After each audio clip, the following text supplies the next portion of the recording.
Thank you, Mr. Sokoloff. The CFPB recently sent a letter to the CEOs of financial institutions informing them that they are now subject to the jurisdiction of the Bureau. 26 of these lenders are on SBA's list of 100 top SBA lenders. These 26 lenders issued a total of 5,334 loans for approximately $1.5 billion. That's just looking at SBA's top 100 lenders and only at their SBA-backed loans.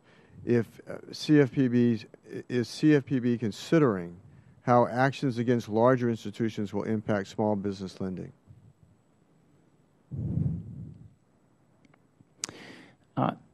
The letter you're referring to the CEOs, Mr. Chairman, was sort of introducing our program of supervision. That's a program that is by statute focused on the depository side. It is focused on depositories with $10 billion in assets or larger and their affiliates, just to put that into full context. That process of supervision, which is essentially working with the institutions by sending examiners to them and understanding how they operate and understanding their businesses and understanding where there may be questions about their compliance with applicable federal laws. That process is focused on the consumer protections. And as I said, our jurisdiction over business credit is quite limited. Where it's the main exception is in the area of implementation of the Equal Credit Opportunity Act. And in that area, as we're required, that will be an important part of our process. Federal Reserve Chairman Bernanke recently stated that there has been no examination about the impact of the new regulatory environment will have on the overall economy. Has CFPB done any such study on how the Bureau fully implemented will affect the economy? Mr. Chairman, can you repeat the question again? Sure. Federal Reserve Chairman Bernanke recently stated that there has been no examination about the impact of the new regulatory environment, what it will have on the overall economy. And has your organization done any studies about when you're fully implemented, what impact it will have on the economy? Well, we're still in the process of building out our processes. As I've said, we've launched our supervision program. We're taking complaints from consumers on credit cards.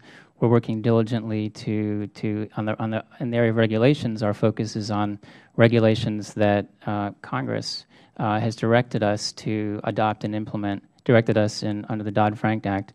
And so, in cases such as that, we're doing Congress's will, where Congress has made judgments about the benefits of certain policies for the economy.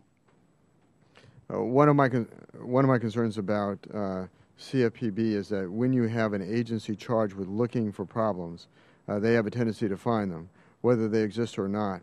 How well we know when we have a financial system that is free of abusive practices, what steps are in place or benchmarks exist to know if CFPB has achieved its mission? So we indeed are focused as part of our core mission on working towards a marketplace that is free of unfair, deceptive practices. It can be challenging to identify, the full range of acts and practices in an economy as large as ours. We're going to use all available sources of information, though, to see where risks to consumers may lie and where compliance risks may lie. And our sources of information will include, as I mentioned, our examination function, which is one of the important tools that Congress has provided us, and a tool that we can use to try to provide a level playing field between institutions that have bank charters and financial services providers that compete in the same market but are not banks. And we have a research capacity that we're building as well. We have teams that designed to be expert in particular markets, where often we're hiring people who have expertise in specific industries. So we plan to take in information from a wide variety of sources to best understand what is going on, to be responsive, and to have a smart, balanced, and effective approach. Thank you. Mr. Altmaier?